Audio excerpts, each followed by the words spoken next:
This is CBC Winnipeg News.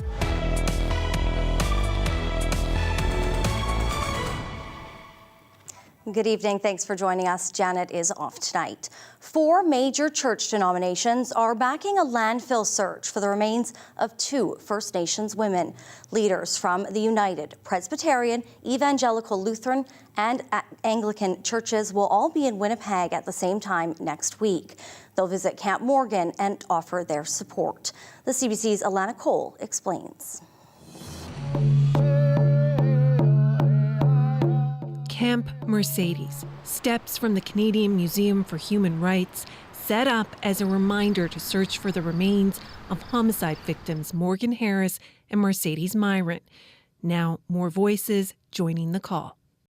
I really long for justice for these 2 women and their families. This is Bishop Susan Johnson of the Evangelical Lutheran Church in Canada. Next week, Johnson will join 3 other church leaders for a meeting at Camp Morgan at the Brady Landfill. They're all women. They're going to listen and find out how they can help support a search of the Prairie Green Landfill north of Winnipeg. That's where police believe the remains of Harris and Myron were dumped more than a year ago. Johnson has been advocating to stop gender-based violence for decades. She's been watching the developments on a search unfold. It makes me think frequently about what would be different if these were 2 white women who had gone and were possibly put into a landfill, and if they had perhaps wealthy families behind them who could put a different kind of pressure on. And when I think about that, I think that in that case, it probably would have been a lot faster action, which just points out, I think, the systemic racism we're still dealing with in our country.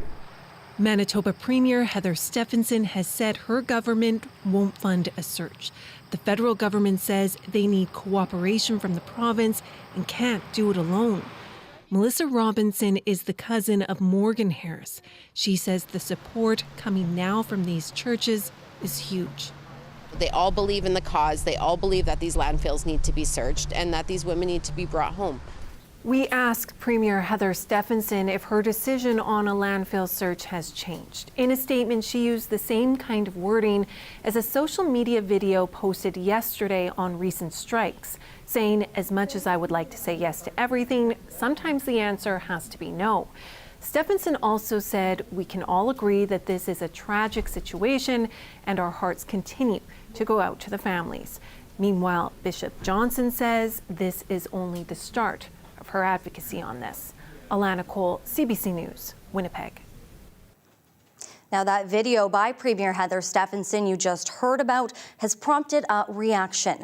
The province's largest public service union is taking shots at it. CBC's Bartley Kivas explains. I'd like to say yes to everything, but sometimes the answer just has to be no. That's Premier Heather Stefanson in a video posted to social media on Monday. In that video, the Premier spoke about the Manitoba Government and General Employees Union, whose members at Manitoba Liquor and Lotteries and Manitoba Public Insurance went on strike this summer. The same union leaders said no to fair raises and binding arbitration because of politics. Worse, they're demanding increases double the size of healthcare workers. That's where I draw the line. MGEU President Kyle Ross says he finds the Premier's video amusing because she previously claimed she played no role in labor talks, either involving striking liquor workers or MPI employees. For the past 5 weeks, every time we said the Premier, she continued to say it wasn't her, she wasn't involved, she had nothing to do with it. All of a sudden now she's telling us that she said no. Ross also poked fun at the Premier's statement about drawing a line on liquor worker wages. Liquor and Lotteries employees were able to hammer out a deal last week with annual wage increases close to 3%. Obviously the line wasn't set in stone or drawn in the sand, or it must have washed away, because honestly, we proved that their mandate wasn't set in stone. The Premier chose not to respond to the union's comments. It's time to stop playing politics. Her office says the video speaks for itself. Bartley Kivas, CBC News, Winnipeg. More details today about potential unmarked graves at a former residential school in Saskatchewan. English River First Nation says it has found 93 of them, most believed to be children, and at least 14 infants. They made the discovery using ground-penetrating radar at the former Beauval Indian Residential School. The discovery of the graves earlier this month was just the first step in what will continue to be a long and difficult journey. There have been 93 potential finds, but we know that's not a final number.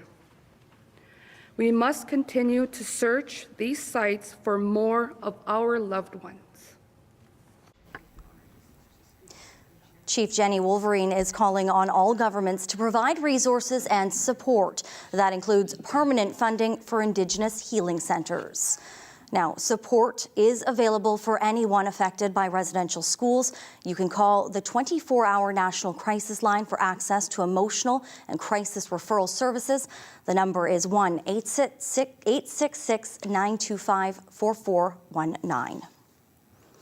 Well, food is once again flowing out of the Bear Clan's North End office. The food bank had shut down unexpectedly last week, but today it reopened after a nonprofit stepped in to help get food to those in need. CBC's Zubina Ahmed brings you more about the reopening. The line is back on Selkirk Avenue. Dozens waited outside the Bear Clan's food distribution centre, which shut down abruptly last week. Robert Davies has been a regular for 12 years. We were angry within ourselves, disbogulated, because now where can we get anything? But now people have stood up, as I see now, and this is getting it back on the lock, where it should be. On Thursday, Bear Clan said in a statement it had to shut down the food program for about 8 weeks due to circumstances beyond their control. Wendy Crate lives next door and relies on the program. It was sad and depressing because they told us to go to this other place, and it's like, oh my God, now we gotta go block down, whatever. But I'm happy they're opening for us people because there's a lot of people. Sometimes the line is up to the store. The Bear Clan Food Bank provides food to those in need Monday to Friday.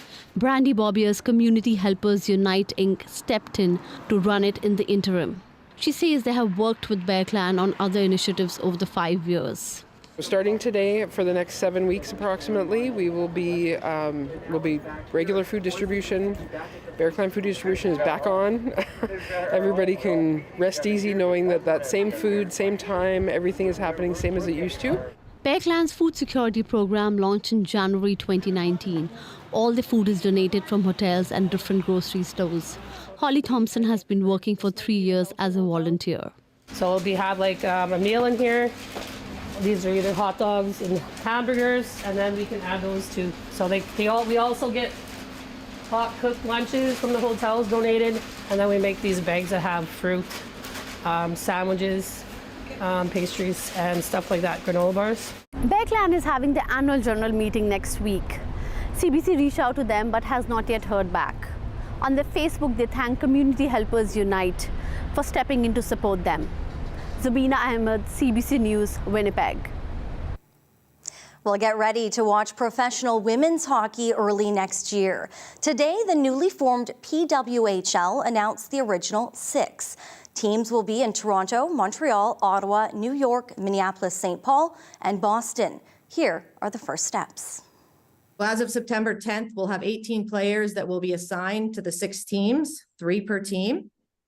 And then following that, every other player will enter the draft. When the draft occurs on September 18th, we'll go through 15 rounds of a draft. So at that point, all 6 teams will have 18 players on their roster.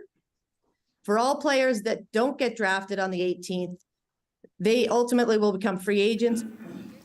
Training camps will start in November. The season is expected to start shortly after in January. The teams will play 24 regular season games, and the following year, it will start in November with 32 regular season games. Some of those games may be in cities other than the 6 home locations. And the Blue Bombers could become the first CFL team to cement a playoff spot this weekend. The Blue and Gold could seal the deal with a win against the Rough Riders Sunday in Saskatchewan. Winnipeg is chasing a 4th straight Grey Cup appearance and their 3rd title in 4 seasons.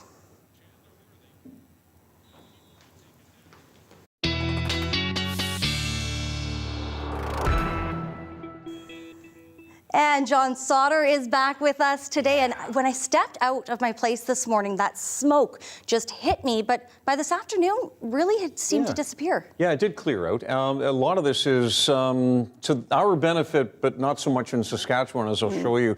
Have a look at the air quality statement now. Now, we still have that in effect in the southwest corner of the province, but all of Saskatchewan, pretty smoky today. Visibility is down, air quality very poor, and then farther west and northern Alberta, we have some heat warnings in effect, and some of that really warm air is on its way across the prairies. Thanks to high pressure, and look what the surface high is doing to the cloud cover here in the eastern prairies. It's gone. The only cloud we really see is the smoke that's in the air in the southwest and back to the west. A little bit of cloud out over Hudson Bay, but it sure cleared out here in the Red River Valley this afternoon, and getting our temperature to kind of go up a couple of notches on into the late afternoon. Right now we're at 21. That's about the best we've done today. Northeast winds at 11 kilometers per hour, and the pressure continues to rise as this high pressure moves in from the west. So a bit of a northerly flow today, but that'll change as we head into tomorrow, and the high pressure moves east of us, giving us a more southerly flow. Tomorrow will be a sunny and warm day province-wide, not just in the south, but right across northern Manitoba, where some areas see more of a sun-cloud mix, but generally sunny and warm. And I'll show you those numbers in a second. And then as we head on into Thursday, we start to look west for the next low pressure system that could deliver a couple of isolated showers early in the day here in southern Manitoba. But later on in the day, and I think right around supper time, a frontal system moves through and could bring a thunderstorm or so, maybe a thin line of those or a narrow line late afternoon and evening. And then that low pressure system will continue to move off on Friday, and skies will clear in behind it. And that's when the real heat moves in for the final weekend of kids' summer before they go back to school.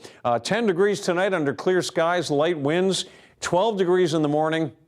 Get a sweater, head outside. It'll be beautiful. Light winds, and then nothing but clear skies in the south tomorrow, and 27 degrees here in Winnipeg. A southeast wind at 25 to 30 kilometers per hour. And look at the numbers in the north, especially in the west. 28 from Lynn Lake right down through the Paw. A sunny 27 in Thompson, sunny and 24 in Norway House. A little cooler in Churchill, and then off into Gillam, it's more of a sun-cloud mix. And then across the south, it's all about the sunshine and temps. Generally 27 to 28 degrees, a 27 here in Winnipeg, a degree or so cooler farther east, and then off into northwestern Ontario, another degree or so cooler, 23 in Kenora, 24 in Fort Francis, and nothing but sunshine. Now to Florida, where I've been watching Hurricane Idalia, and right now it's a Category 2 storm. It's out over the Gulf, and it is packing winds of 160 kilometers per hour. Overnight, it'll strengthen more into a Category 3 storm. And as we look at the landfall, it should happen. Well, this is 1 in the morning. Winds at 185. Landfall should be about 7 in the morning. Storm surge up to 5 meters. That's 15 feet. 100 to 200 millimeters of rain. And then as the storm makes its way inland and up into Georgia, the surface winds will slow down, create more wind shear, and we could be dealing with tornadoes as well. So, Brittany, certainly we're watching the situation here in Florida very carefully. Yeah, something that so many people are paying close attention to over the next few days. Thanks so much for that, John. You bet. Well, it's led to nearly 50 counties that have been placed under states of emergency, that hurricane we were just talking about. And for some residents, it's a harsh reminder of a disaster that hit just 1 year ago. CBC's Sarah Levitt has the latest. This is expected to be a big one. The National Hurricane Center has classified this as an extremely dangerous major hurricane. Most of the state's counties are under state of emergencies, some with mandatory evacuations in place. Florida Governor Ron DeSantis urging residents in Idalia's expected path to be prepared and to leave ahead of time. Where it's scheduled to hit along this big bend, and we've not really had a hurricane strike this area for a long, long time. I think you got to go back to the 1800s before you would see a path like this. And so those coastal areas there, have not necessarily been through this before. Some areas, though, went through this a year ago. Hurricane Ian killed 161 people and caused $109 billion in damage. Some places and people are still trying to recover from that storm. People like Lisa Lavoie, who left her home in a panic as Ian hit, wading through waist-high water. Her home was destroyed. The hardest part, I think, for us has been that it's not about like what we lost personally, just the two of us or our family. It's about the massive level of destruction. My advice to anybody is, always better to be over-prepared than under-prepared. Idalia itself is a concern, but so is the storm surge it may create. Walls of water higher than 3.5 meters could hit the coasts. So, as this hurricane heads to Florida, there's a lot of preparation and a whole lot of worry. Sarah Levitt, CBC News, Washington. And still ahead, some people are starting to return home to Yellowknife. This as firefighters still work to keep the flames from a nearby wildfire at bay for now. The latest coming up after the break.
Firefighters in Yellowknife are keeping the flames at bay for now.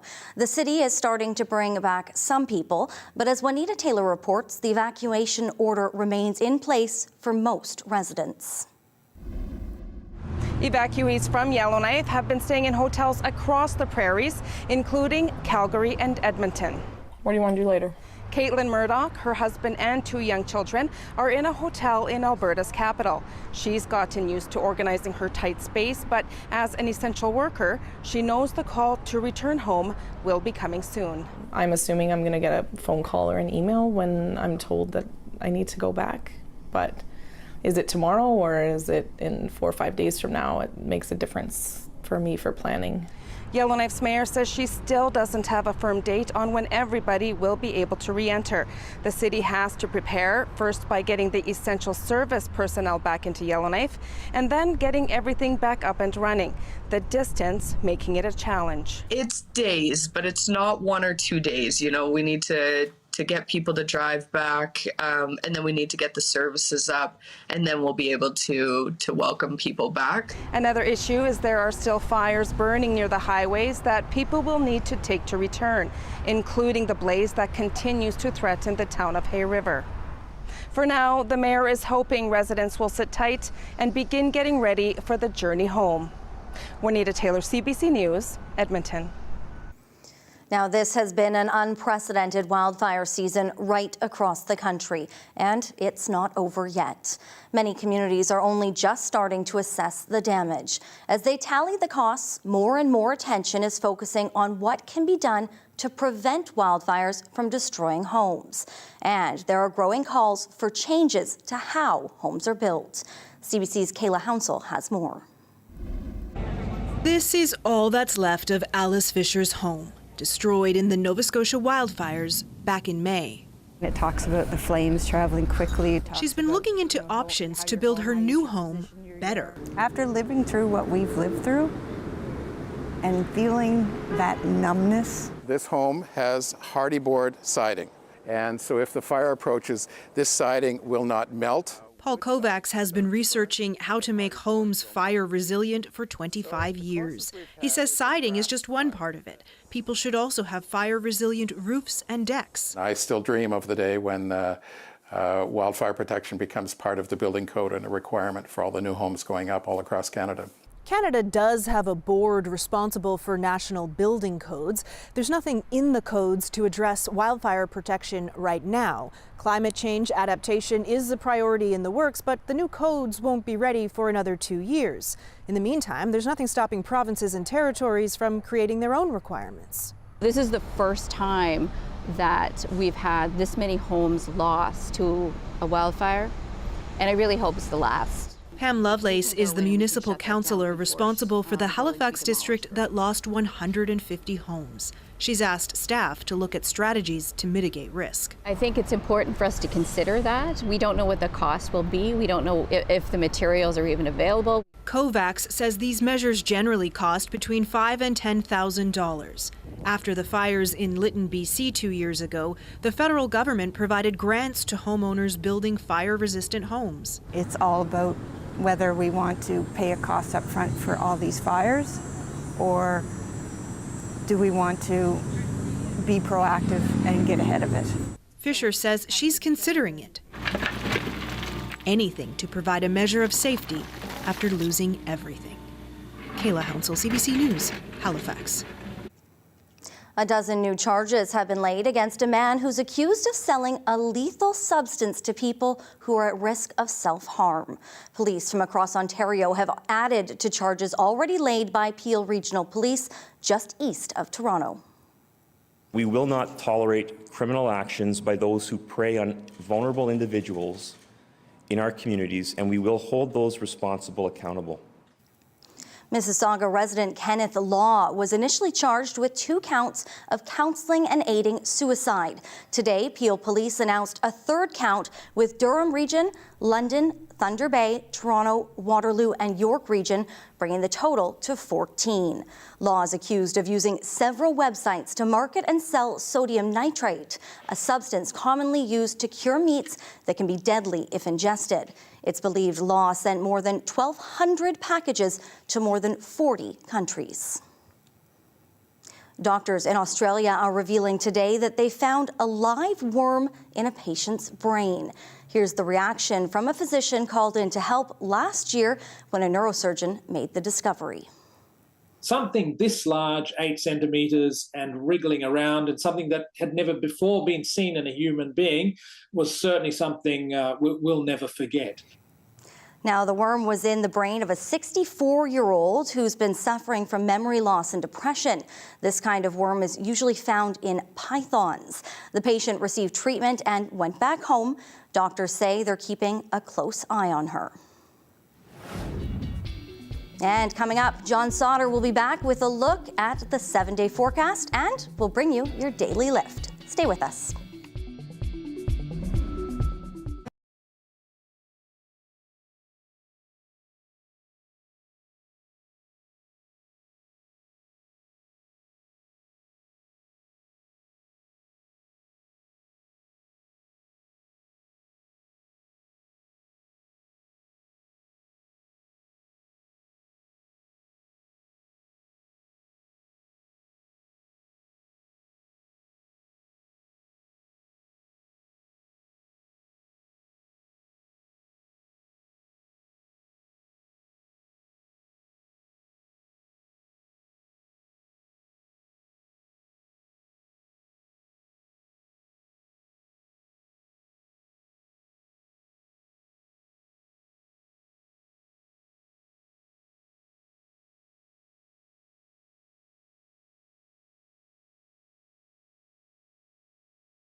Well, our weather is really warming up toward the September long weekend. There is a slight chance of a shower or thunderstorm on Thursday. And Thursday's winds will be gusting to about 60 from the south, a bit windy from the west on Friday as well. And then look at the weekend, 32 Saturday, 31 on Sunday, holiday Monday.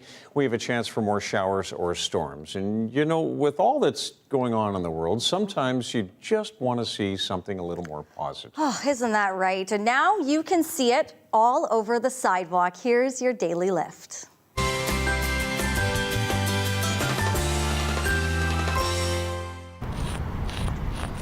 Well, it's public art with a positive message. People of all ages were invited to decorate the sidewalk at the Jumpstart Playground near the Pan Am Pool this afternoon. Using chalk, artists were encouraged to leave kind notes for passerbys to see, things like be kind to yourself or encouraging people to smile. Organizer Lee Graham says events like these help communities come together. It's an incredible feeling to put something on the ground and then walk away from it knowing that it's still going to positively affect every person that walks by. So that's a neat feeling.